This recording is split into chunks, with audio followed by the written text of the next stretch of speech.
जय हिंद। अर्चना competitive classes में आप लोग का स्वागत है। अभी हम लोग भारत के वायसराय पढ़ेंगे। इससे पहले हम लोगों ने बंगाल के गवर्नर जनरल को पढ़ा था।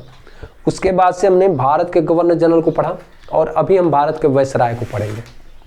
ठीक है, मैं कोशिश किया हूँ कि आप लोगों को कम समय में पूरे वायसराय को पढ़ा दूँ, जिससे आपको एग्ज़ाम में कम समय में ज़्यादा फायदा हो जाए। तो शुरू करते हैं हम लोग भारत के वायसराय। भारत के वायसराय, पहला वायसराय लॉर्ड कैनिंग थे, जो कि 1856 से लेकर के 62 तक थे। ठीक है, जिनके बारे में मैं पिछली वीडियो में पढ़ा चुका हूं और उसका लिंक मैं डिस्क्रिप्शन में दे दूंगा, आप लोग देख लीजिएगा। तो लॉर्ड कैनिंग जो कि 1856 से 62 तक थे और 1857 के भारत शासन अधिनियम के तहत उन्हें भारत के गवर्नर जनरल से वायसराय बना दिया गया था। क्लियर है, वायसराय बना दिया गया था। अब उसके बाद से लॉर्ड एल्गिन प्रथम आए थे, लॉर्ड एल्गिन प्रथम। और लॉर्ड एल्गिन प्रथम 1862 से 63 एक साल रहे, क्योंकि 63 में इसकी मृत्यु हो गई थी भारत में ही। तो एक साल के लिए लॉर्ड एल्गिन प्रथम रहा। और एक घटना, बहावी आंदोलन का दमन, यहाँ पे मैंने नोट किया है। देखिए, लॉर्ड एल्गिन प्रथम 1862 से 63 और बहावियों के आंदोलन को दबाया, यानी बहावी आंदोलन का दमन किया। ठीक है, तो एक क्वेश्चन इससे। उसके बाद दूसरा जो इसके बाद जो वायसराय आ रहे हैं, पहला लॉर्ड कैनिंग होंगे, दूसरा लॉर्ड एल्गिन द्वितीय और तीसरा sir John Lawrence, sir John Lawrence. इससे भी 3 क्वेश्चन बनता है। ठीक है, 3 क्वेश्चन बनता है। एक तो अफगानिस्तान के बारे में इसने अहस्तक्षेप की नीति अपनाई थी, मैं नोट कर दिया हूं, अफगानिस्तान के साथ अहस्तक्षेप की नीति। ठीक है, और दूसरा भारत से यूरोप के लिए एक समुद्री टेलीग्राफ सेवा की शुरुआत किसने किया था? लॉर्ड जॉन लॉरेंस ने, लॉर्ड जॉन लॉरेंस ने। ठीक है, उसके बाद से तीसरा जो क्वेश्चन आता है, भूटान को पराजित कर और उसके साथ संधि कर लिया, किसने? Sir John Lawrence. ठीक है, सर जॉन लॉरेंस। तो ये हो गया आपके तीसरा जो वायसराय थे उनसे क्वेश्चन। उसके बाद Lord Mayo, Lord Mayo, Lord Mayo से 2 ही क्वेश्चन बनता है। ठीक है, जिनका कार्यकाल आप देखेंगे कि 1869 से लेकर के 72 तक था, क्योंकि 1864 से 68 तक कौन था? सर जॉन लॉरेंस थे, 64 से 68 तक, और 69 से 72 लॉर्ड मेयो। तो लॉर्ड मेयो से 2 क्वेश्चन। एक तो मेयो से मेयो कॉलेज, मेयो कॉलेज की स्थापना लॉर्ड मेयो ने की थी और राजस्थान में जो राजकुमारों के अध्ययन के लिए अजमेर में, ठीक है, जिसको बोला जाता है कि अजमेर के बारे में कि सुबह अजमेर सफर हो तो मजा आ जाए, तो वो चीज़ है। मेयो कॉलेज की स्थापना आप ऐसे भी याद रखिएगा, राजकुमारों के लिए, यानी कि राजस्थान। अब उसके बाद से दूसरा जो क्वेश्चन है, पहली बार जनगणना की शुरुआत किस वायसराय के समय में हुआ था? तो वो कौन था? Lord Mayo. क्लियर है। उसके बाद से ये 2 क्वेश्चन हमेशा आते हैं। मेयो कॉलेज, ये ज्यादातर ये पहली बार जनगणना वाला आता है, पहली बार जनगणना। उसके बाद लाल सागर होकर तार व्यवस्था की व्यवस्था मेयो के समय में हुआ था और पोर्ट ब्लेयर में इसकी हत्या कर दी गई थी एक अफगानी के द्वारा, जब यह वहां पे कैदियों का निरीक्षण कर रहा था। ठीक है, तो ये हो गया Lord Mayo. Clear, 2 question, Mayo college, पहली बार जनगणना। उसके बाद से north book, Lord north book आगे, जो कि 1872 से 76 तक रहे, लॉर्ड नॉर्थ बुक। ठीक है, लॉर्ड नॉर्थ बुक को थोड़ा सा ऐसे भी याद रखेगा, नोटबुक। इसलिए मैं कह रहा हूं नोटबुक, कि नोटबुक बुक का यूज कहाँ होता है? स्कूल में ही लिखते हैं।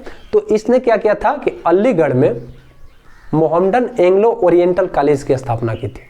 मोहम्मडन एंग्लो ओरिएंटल, देखिए मैंने लिखा है मोहम्मडन एंग्लो ओरिएंटल कॉलेज की स्थापना अलीगढ़ में, ठीक है, 1875 में किया था। किसकी देखरेख में? या उस समय जो क्या बोलते हैं आपका, मोहम्मडन एंग्लो ओरिएंटल कॉलेज के जो संस्थापक थे, ठीक है, वो थे मोहम्मद, ठीक है, आपके क्या बोलते हैं, सर सैयद अहमद खान, सर सैयद अहमद खान के नेतृत्व में हुआ था Mohammedan Anglo oriental college Aligarh की स्थापना, जिसमें 10,000 रुपया भी नॉर्थ बुक दिया था उसकी सहायता के लिए। ठीक है, कॉलेज की सहायता के लिए दिया था। और बिहार में अकाल आया था, तो क्वेश्चन यहीं से आता है, Mohammedan angle oriental college Aligarh की स्थापना किसने किया था? लॉर्ड नॉर्थ बुक ने। इसके बाद से आ जाते हैं, ये 1872-76 रहा, फिर 76 से 80 तक लॉर्ड लिटन। और लॉर्ड लिटन को लॉर्ड लिटल के रूप में याद रखिएगा, इसने सब कुछ छोटा किया था। लॉर्ड लिटन के बारे में थोड़ा सा आप लोग और जान लीजिए कि ये भारत का वायसराय बनने का इच्छुक नहीं था। लॉर्ड लिटन भारत का वायसराय बनने का इच्छुक नहीं था, ठीक है, लेकिन जबरदस्ती इसे बनाया गया एक तरह से, क्योंकि उसमें डिज़रायली की सरकार थी और उसने एक इसको पत्र लिखा और एक तरह से वह आदेश ही था, उतने बड़े आदेश को यह टाल नहीं सका। जबकि इससे पहले इसे मद्रास का गवर्नर जनरल बनाने के लिए आदेश दिया गया था, तो ये अपने स्वास्थ्य का बहाना बना करके बच गया था, क्योंकि इसे प्रशासनिक मामलों में कोई इंटरेस्ट ही नहीं था।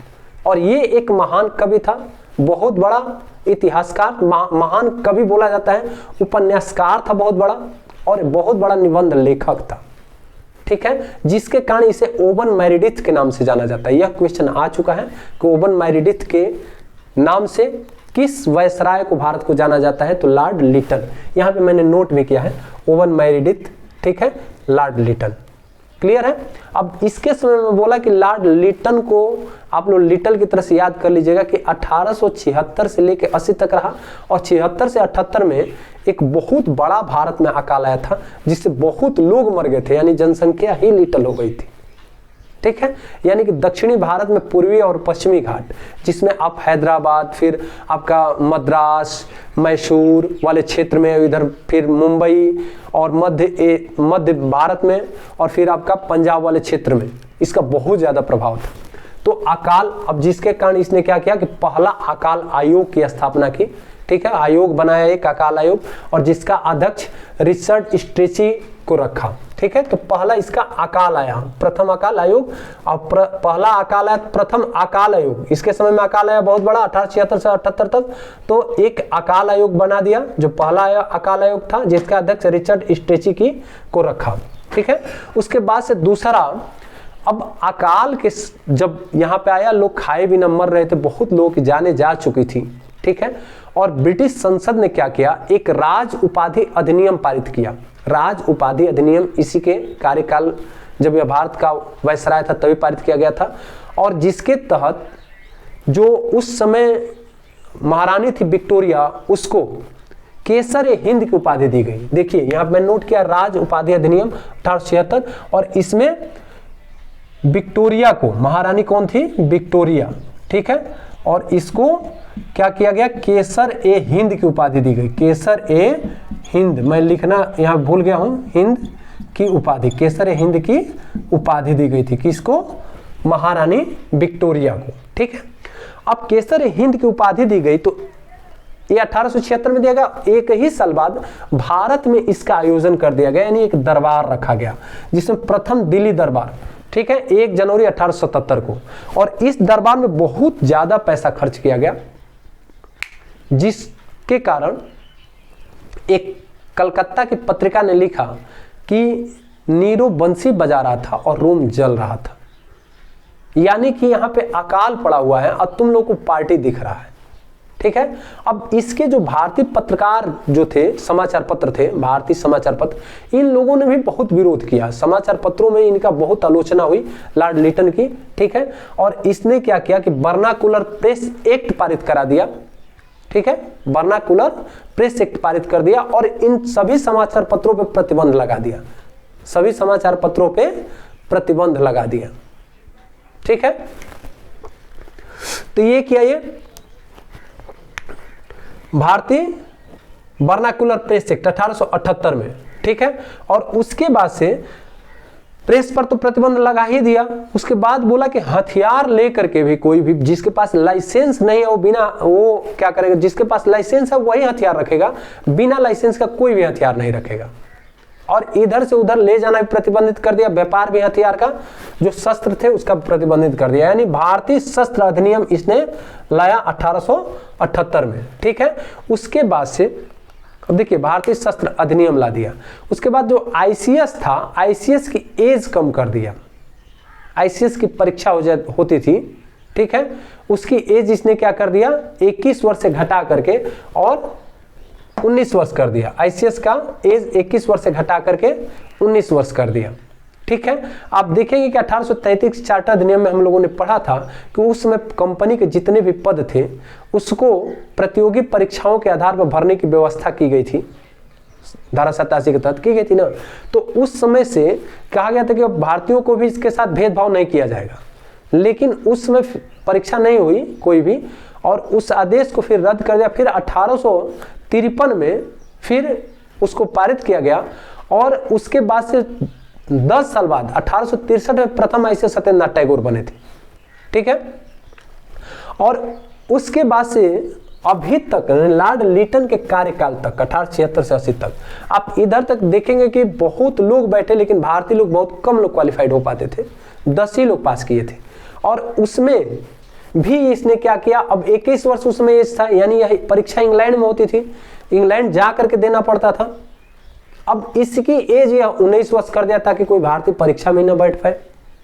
ठीक है, तो 21 वर्ष थोड़ा मैच्योरिटी आ जाती है, 19 वर्ष में तो और कम मैच्योरिटी होती है। एक तो जाना भी मुश्किल, दूसरा पेपर में भी पास होना बहुत मुश्किल कर दिया। तो इसने क्या किया कि आईसीएस का एज घटा दिया। मैं बोला ना कि लिटन को लिटल से लिटल कर दिया सब कुछ। ठीक है, उसके बाद ये आपके 4-5 क्वेश्चन इससे बनते हैं। ठीक है, और कई बार आ भी चुके हैं, तो इसको याद रखिएगा लॉर्ड लिटन का। इसके बाद से लॉर्ड रिपन जो कि 1880 से 84 तक रहे, लॉर्ड रिपन जो कि 1880 से 84 तक कार्यकाल रहा। ठीक है, और इन्हें फ्लोरेंस नाइटिंगेल ने भारत के उद्धारक कहा था। क्या बोला था कि उद्धारक, मैं नोट भी कर रहा हूं, भारत का उद्धारक फ्लोरेंस नाइटिंगेल ने कहा था। ठीक है, और सबसे लोकप्रिय वायसराय कहा गया था लॉर्ड रिपन को, भारत का सबसे लोकप्रिय वायसराय कहा गया था। और किसने कहा था, ये क्वेश्चन आता है कि रिपन को भारत का सबसे लोकप्रिय वायसराय किसने कहा था, तो मदन मोहन मालवीय ने कहा था, जब 1909 में लाहौर अधिवेशन की अध्यक्षता कर रहे थे। ये भी मैंने नोट किया है, सबसे अधिक लोकप्रिय वायसराय किसे कहा गया है, लॉर्ड रिपन को, मदन मोहन मालवीय। ठीक है, जो 1909 में लाहौर अधिवेशन की अध्यक्षता कर रहे थे। ठीक है, तो रिपन ने बहुत कुछ अच्छे कार्य किए। ठीक है, अब इसके कार्यों को देखते हैं। पहला, इसके समय में पहली बार जनगणना कराया गया। ठीक है, यानी कि पहला वास्तविक जनगणना 1881 में इसके समय में कराया गया। ठीक है, वास्तविक जनगणना, अगर प्रथम जनगणना आता है कि पहली बार जनगणना किस वायसराय के समय में शुरू की गई थी, तो पहली बार जनगणना आप देखेंगे कि आप देखिए पहली बार जनगणना लॉर्ड मेयो के समय में कराया गया था। मैं यहाँ पे नोट किया हूँ पहली बार जनगणना, लेकिन वास्तविक जनगणना यानी कि अब इसके बाद से रेगुलर जनगणना हमेशा 10 साल पर जनगणना होगी, और लॉर्ड रिपन के समय में शुरू हुई प्रथम वास्तविक जनगणना। ठीक है, तो ये हो गया। उसके बाद से इसे वास्तविक क्या बोलते हैं आपके स्थानीय स्वशासन के जन्मदाता कहा जाता है। ये भी क्वेश्चन कई बार आ चुका है, लॉर्ड रिपन को स्थानीय स्वशासन के जन्मदाता कहा जाता है। ठीक है, इसकी सोच थी कि स्थानीय लोग भी अब शासन में भाग लें, और इसके लिए इसने क्या किया कि नगर पालिका और इस टाइप के स्थानीय स्तर पर चुनाव की शुरुआत कराई। तो स्थानीय स्वशासन के जन्मदाता किसे बोला जाता है, लॉर्ड रिपन को। ठीक है, उसके बाद पहला फैक्ट्री अधिनियम इसके समय में आया, जिसमें जो बच्चे भी पहले कार्य करते थे उन पर प्रतिबंध लगा दिया गया, 7 साल से कम के बच्चों का नहीं लिया जाएगा काम में, और 7 से 11 साल के बच्चों का समय निर्धारित हो गया होगा कि 8 घंटा ही ड्यूटी करेंगे। तो इस टाइप का काम किया कि पहला फैक्ट्री अधिनियम किसके समय में लाया गया, लॉर्ड रिपन के समय में। ठीक है, उसके बाद से प्राथमिक शिक्षा में सुधार करने के लिए इसने हंटर कमीशन की गठन की थी। अब देखिए यहाँ पे हंटर कमीशन का गठन, ठीक है, प्राथमिक शिक्षा से संबंधित हंटर कमीशन का गठन किया था। किसने, लॉर्ड रिपन ने। ठीक है, उसके बाद से वर्नाकुलर प्रेस एक्ट को समाप्त कर दिया, जो लाया था लॉर्ड रिपन ने। वर्नाकुलर प्रेस एक्ट जो लगाया था भारतीय प्रेसों पर प्रतिबंध, उसको इसने क्या किया, समाप्त कर दिया। वर्नाकुलर प्रेस एक्ट को समाप्त कर दिया। ठीक है, और उसके बाद फिर ये जो आईसीएस का 19 वर्ष था उसको बढ़ा करके फिर ये 21 वर्ष कर दिया। लिट्टन ने क्या किया था, 21 से 19 कर दिया था, और रिपन ने क्या किया कि 19 से बढ़ा करके 21 कर दिया। ठीक है, इसीलिए इसे उद्धारक कहा गया था, भारत का उद्धारक। तो ये हो गया। अब उसके बाद से इलवर्ट एक बिल आया था। कौन सा बिल? Ilbert bill. देखिए इलवर्ट बिल विवाद 1884 में हुआ था और इसी कारण यह त्याग पत्र दे दिया था। अब इलवर्ट बिल क्या था? देखिए जो न्यायाधीश होते थे पहले, जो जैसे प्रेसिडेंसियों में आपके कलकत्ता में जो भी न्यायाधीश अगर भारतीय हो गया, पहले तो भारतीयों को अधिकार नहीं था, जब भारतीय होने लगे इसी ने शुरू किया भारतीयों को ऊंचे पद पर। तो जब ये होने लगे तो क्या हुआ कि जो पहले यूरोपीय लोग नहीं चाहते थे कि भारतीय हमारा कोई भी हमारा निर्णय भारतीय करे। ठीक है, तो यहाँ पे तो लागू था कलकत्ता में, लेकिन ये चीज और जगहों पे कलकत्ता से बाहर लागू नहीं था। तो इसको इसने लागू किया था कि अब भारतीय जो न्यायाधीश होंगे वो यूरोपियों के भी जो मामले हैं, न्यायिक मामले देख सकते हैं। और जिसके कारण पूरे यूरोपीय एक साथ मिल गए जो भारत में रह रहे थे, और इन लोगों ने क्या किया कि इसका खिलाफ किया और बोला कि अब काले लोग हमारा निर्णय करेंगे, काले लोग हमारा निर्णय करेंगे। बताइए उनकी कितनी गलत वो थी, कितना भेदभाव था। तो इस टाइप का विरोध किया और यहां तक कि ब्रिटिश गवर्नमेंट को भी लेटर लिखा और बोले कि इसको जल्दी वापस बुलाओ लॉर्ड रिपन को, ये वायसराय के लायक नहीं है। ठीक है, ये बोल रहे थे यूरोपीय लोग, क्योंकि उनका अब भारतीय लोगों को भी अधिकार मिल गया कि ये भी उनको न्याय में उनका निर्णय ले सकते हैं। तो इसलिए अंग्रेजों ने क्या किया कि वर्नाकुलर प्रेस क्या बोलते हैं आपका इलवर्ट बिल विवाद को के कारण विवाद किए और घेराव के प्रदर्शन किए, जिसके कारण गवर्नमेंट भी इसको खिलाफ होने लगी। माने वो भी इलवर्ट बिल विवाद का विरोध में समर्थक बन गई विद्रोहियों का, और जिसके कारण ये अपना त्याग पत्र दे दिए लॉर्ड रिपन। तो लॉर्ड रिपन एक बढ़िया वायसराय थे। उसके बाद लॉर्ड डफरिन आए जो 1884 से 88 तक रहे, 1884 से 88 तक। ठीक है, और लॉर्ड डफरिन के समय में आप देखेंगे 1885 में, पहला याद रखिएगा, कांग्रेस का गठन। कांग्रेस का गठन कब हुआ था? 1885 में, 28 दिसंबर 1885 में। ठीक है, तो कांग्रेस की स्थापना हुई 1885 में। उसके बाद से लेडीजों की सुरक्षा के लिए लेडी डफरिन फंड बनाया गया। लेडी डफरिन फंड की स्थापना लॉर्ड डफरिन के समय में हुआ। और उसके बाद से बंगाल में टेनेंसी एक्ट, बंगाल में एक टेनेंसी एक्ट लाया। ठीक है, और 1800 आप देखेंगे कि 85 में लाया गया था, और 87 में फिर पंजाब में टेनेंसी एक्ट लागू कर दिया गया। टेनेंसी एक्ट क्या था कि जो जमींदार लोग थे अब आसानी से, पहले क्या करते थे कि किसानों का आसानी से जमीन ले लेते थे। ठीक है, जब इच्छा करे तब, इसमें अब प्रतिबंधित कर दिया गया, अब आसानी से उनसे नहीं ले सकते हैं खेत। ठीक है, तो ये हो गया कि बंगाल में टेनेंसी एक्ट। ठीक है, यानी अब उसे ये लोग किसानों से को अपदस्थ नहीं करेंगे। अब उसके बाद से 1887 में लॉर्ड डफरिन के समय में ही इलाहाबाद विश्वविद्यालय की स्थापना की गई थी। 1887 में डफरिन के समय में ही इलाहाबाद विश्वविद्यालय की स्थापना की गई थी। आप देखेंगे कि ये 84 से 88 तक रहा। अब यहाँ से आप देखेंगे कि 72 नॉर्थ बुक आप देखिए 72 से 76 4 साल रहा, फिर 76 से 80 4 साल लिटन रहा, फिर लॉर्ड रिपन 4 साल रहा 80 से 84, और डफरिन भी 4 साल रहा 84 से 88, 4 वर्ष 4 माने ईयर्स इसका भी शासन रहा। उसके बाद लॉर्ड लेंसडाउन यानी लॉर्ड लेंसडाउन है जो 88 से 94 तक 6 साल रहे। ठीक है, और इनके समय में 2 ही क्वेश्चन इनसे बनता है। एक दूसरा फैक्ट्री अधिनियम आया। ठीक है, जिसमें औरतों का वर्किंग का माने जो काम करने का समय निर्धारित कर दिया गया, 11 घंटा से ज्यादा औरतों को काम पे नहीं लगाया जाएगा। तो दूसरा फैक्ट्री अधिनियम। उसके बाद से इन्होंने भारत और अफगानिस्तान के बीच में डुरंड रेखा, इन्हीं के समय में डुरंड रेखा खींची गई थी लेंसडाउन के समय में। ठीक है, तो यहां तक हम लोगों ने पढ़ा। अब आगे जो आते हैं लॉर्ड एल्गिन द्वितीय, लॉर्ड एल्गिन द्वितीय। ठीक है, तो लॉर्ड एल्गिन द्वितीय 1894 से 99 ईस्वी तक। ठीक है, और इससे एक क्वेश्चन बनता है लॉर्ड एल्गिन द्वितीय से एक क्वेश्चन बनता है कि ये कहता था कि भारत को हमने तलवार के बल पर जीता है और इसे अपने अधीन तलवार के बल पर ही रखेंगे। ठीक है। तो एक क्वेश्चन लॉर्ड एल्गिन द्वितीय से कि हमने भारत को तलवार के बल पर जीता है और तलवार के बल पर ही अधीन रखेंगे, मैंने नोट भी कर दिया, इससे भी आप लोग उतार सकते हैं, ठीक है।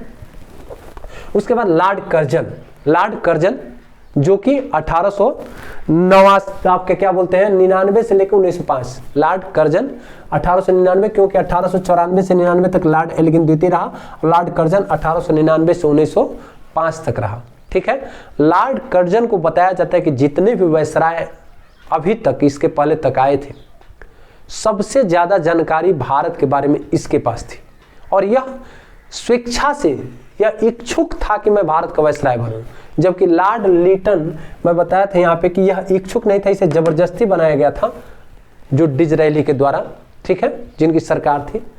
तो लॉर्ड एल्गिन क्या बोलते हैं, लॉर्ड कर्जन इच्छुक था, ठीक है, क्योंकि यह बहुत चीन, जापान, इधर पूरा चारों तरफ यह यात्रा कर चुका था, इसे बहुत बढ़िया जानकारी थी पूर्वी देशों के बारे में। तो लॉर्ड कर्जन के समय में एक तो आप लोग याद रखिएगा कि बंगाल विभाजन लॉर्ड कर्जन के समय 1905 में हुआ था, ये घटना कई बार आ चुका है, तो इसको भी हम लोग देखेंगे। देखिए यहाँ पे 1899 से 1900 अकाल पड़ा, ठीक है, अकाल आया, जिसमें इसने क्या किया कि एक सर एंटोनी मैकडोनाल्ड के अध्यक्षता में अकाल आयोग की स्थापना की। बहुत सारे आयोग इसने बनाया जहां जरूरत पड़ी, ठीक है, तो अकाल आयोग बना दिया। उसके बाद 1901 में इसने सिंचाई आयोग बनाया, ठीक है, यानी कि अकाल पड़ा तो देखा कि सिंचाई को कैसे सुधारा जाए भाई, लोगों को भोजन मिले, ठीक है, तो सिंचाई आयोग बनाया 1901 में, और उसका अध्यक्ष बनाया सर कॉलिन स्कॉट मानक्रिस को, ठीक है। उसको किसको बनाया, सिंचाई आयोग बनाया 1901 में सिंचाई आयोग, इसका अध्यक्ष सर कॉलिन स्कॉट मानक्रिस। उसके बाद फिर पुलिस आयोग बनाया और सर एंड्रू फ्रेजर को बना दिया 1902 में, ठीक है। उसके बाद 1903 में सीआईडी यानी कि क्रिमिनल इन्वेस्टिगेशन डिपार्टमेंट बनाया, पुलिस में ही होता है, ठीक है, आप लोग जानते हैं सीआईडी।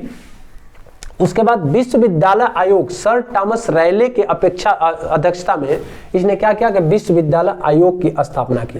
मैं बताया ना कि बहुत सारे आयोग बनाए लॉर्ड कर्जन, ये याद रखना जरूरी है, इससे क्वेश्चन आता है।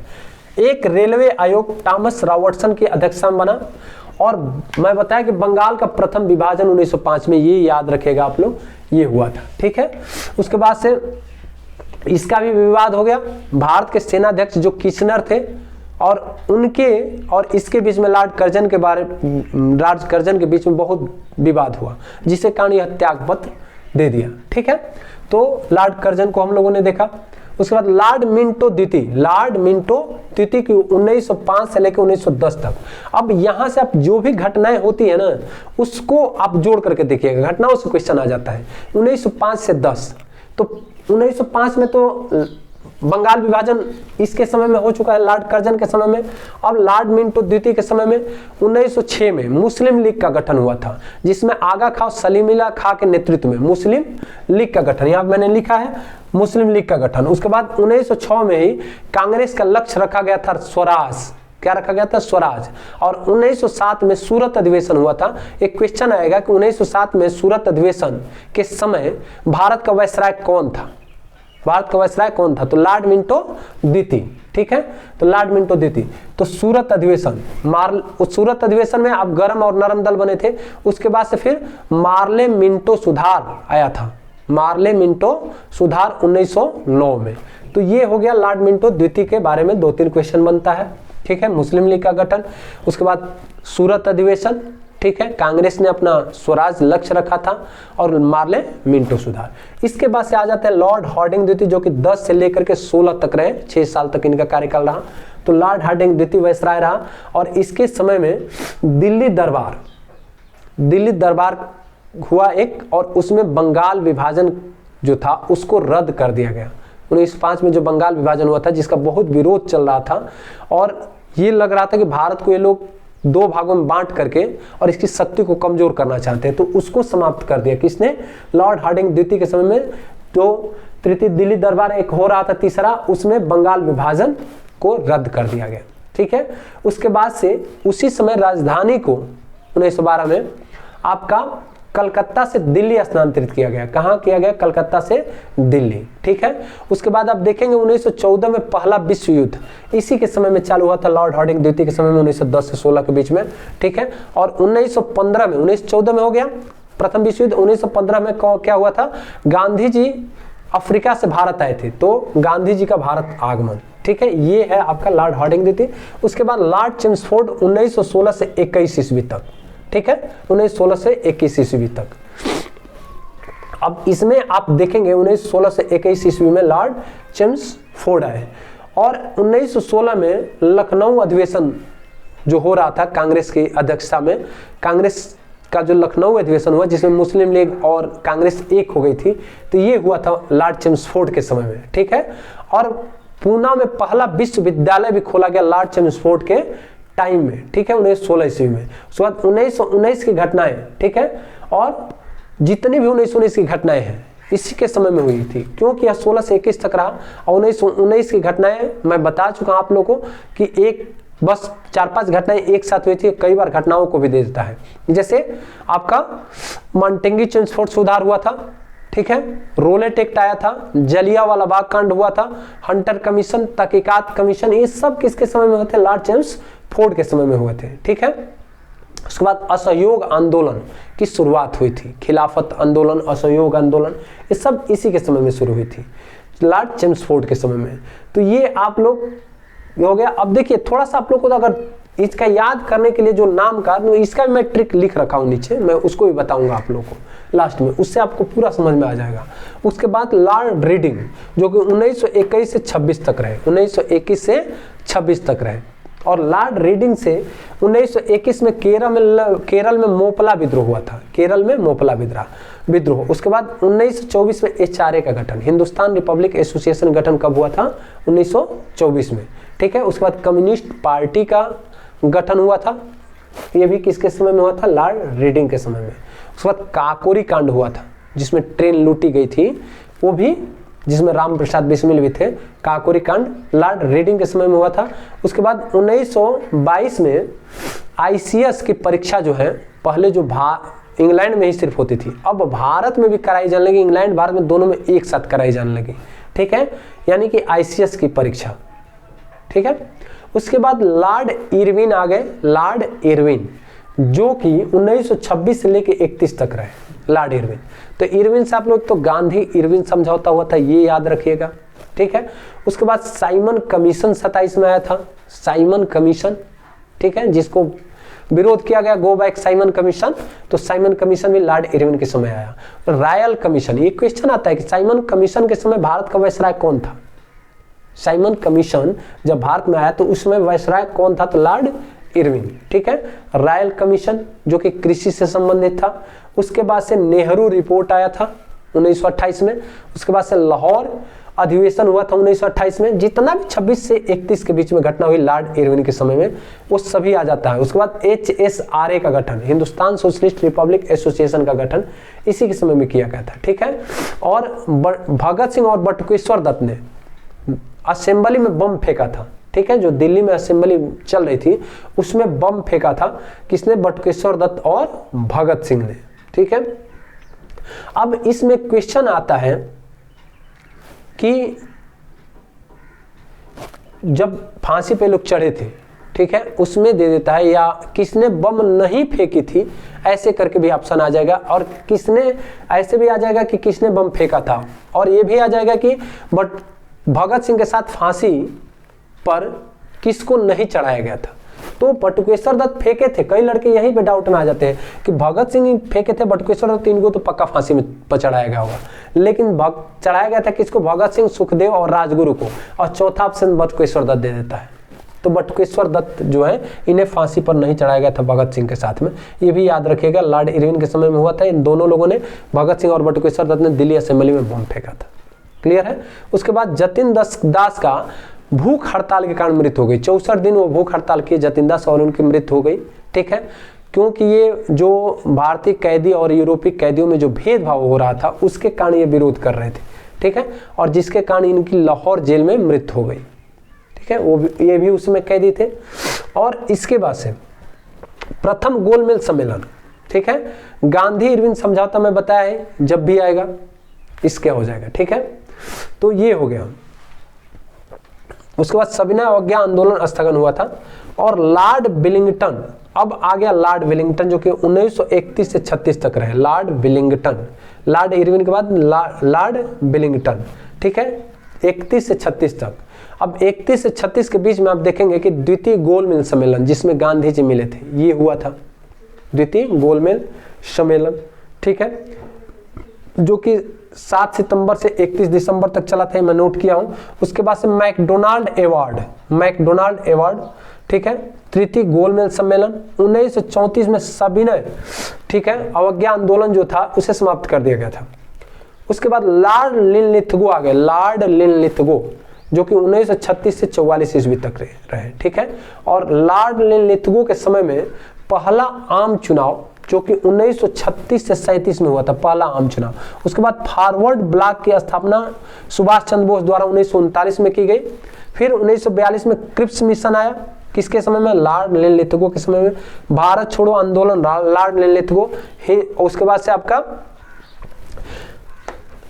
आप देखेंगे आजाद हिंद फौज का गठन 1943 में, क्योंकि 44 तक रहा लॉर्ड लिनलिथगो, और उस समय आजाद हिंद फौज का गठन किसने किया था? सुभाष चंद्र बोस ने 1943 ईस्वी में।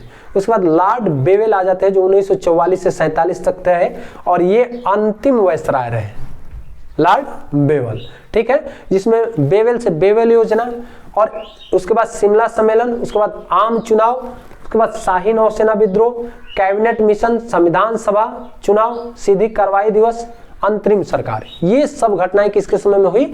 लॉर्ड बेवेल का। इसका मैं एक ट्रिक भी लिखवा चुका हूं शार्ट वीडियो में कि 1944, 45, 46 की जो घटनाओं में, ठीक है, कि CR फॉर्मूला पर बेवेल योजना, CR फॉर्मूला पर बेवेल योजना, देखिए बेवेल योजना आ गया, ये 1944 के बाद हुआ था। CR फॉर्मूला पर बेवेल योजना, शिमला सम्मेलन कर भारत में आम चुनाव कराया, शाही नौसेना विद्रोह किया, कैबिनेट मिशन बैठाया, संविधान सभा चुनाव कर सीधी कार्रवाई दिवस मनाया, और अंतरिम सरकार बनाया। ये मैं लिखवाया था, पूरी घटनाएं लॉर्ड बेवेल के समय में हुआ था, ठीक है।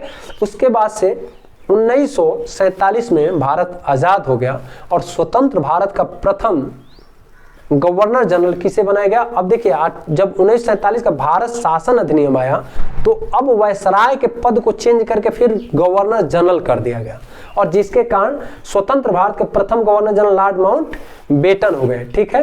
तो माउंट बेटन प्लान की घोषणा किया, उसके बाद से स्वतंत्र भारत के प्रथम भारतीय गवर्नर जनरल C राजगोपालाचारी हो गए। यही क्वेश्चन आता है और इसके बारे में बता दिया, ठीक है। इसका मैं एक ट्रिक लिखा हूं, इसको आप लोग देख लिए। का ए जान लारे मेरो notebook little red pen double या डफल लिख दीजिए, ले एल्गिन द्वितीय से कर्ज, ले एल्गिन द्वितीय से कर्ज, जहां MHC रीडिंग इरविन, ठीक है, यहीं तक आप आ जाएंगे ना, इरविन बे तक तो याद हो जाएगा, बे मौसी, इरविन बे मौसी। अब देखिए, अब इतना लंबा ये पड़ जा रहा है, बहुत सारे आप हम लोग 20-21 वायसरायों के बारे में, वो गवर्नर जनरल के पूरा वायसरायों के बारे में देखा, उसके बाद 2 गवर्नर जनरल भी स्वतंत्र भारत के देखे, इन सबको एक ही में मैं कर दिया हूं। का से लॉर्ड कैनिंग, ए से एल्गिन द्वितीय, जॉन से John Lawrence, Lord Mayo, Lord notebook, Northbrook, notebook का मतलब नॉर्थबुक, लॉर्ड लिटल को लिटन आप कर सकते हैं, Lord Lytton, red pen Ripon, duffel Dufferin, ले से लेंस डाउन, एल्गिन द्वितीय, से को साइलेंट करिए लॉर्ड कर्जन, ठीक है, जहां को साइलेंट करिए, एम से लॉर्ड मिंटो द्वितीय, एच से लॉर्ड हॉर्डिंग द्वितीय, सी से चेम्सफोर्ड, और उसके बाद रीडिंग, उसके बाद इरविन, इरविन से बी से आप यहाँ पे ले लीजिए, बी से बिलिंगटन, बी से बिलिंगटन, ठीक है। और बिलिंगटन में आप देखेंगे ली को ले लीजिए, तो आपका बिलिंगटन के बाद से आप लिनलिथगो आ जाएंगे। देखिए यहाँ पे मैंने लिखवाया है बिलिंगटन और लिनलिथगो, ली से लिनलिथगो, लिनलिथगो, ठीक है, लिनलिथगो, बे से बेवेल, उसके बाद मौसी, माउंट बेटन और C राजगोपालाचारी। तो आप लोगों को पूरा समझ में आ गया होगा। धन्यवाद।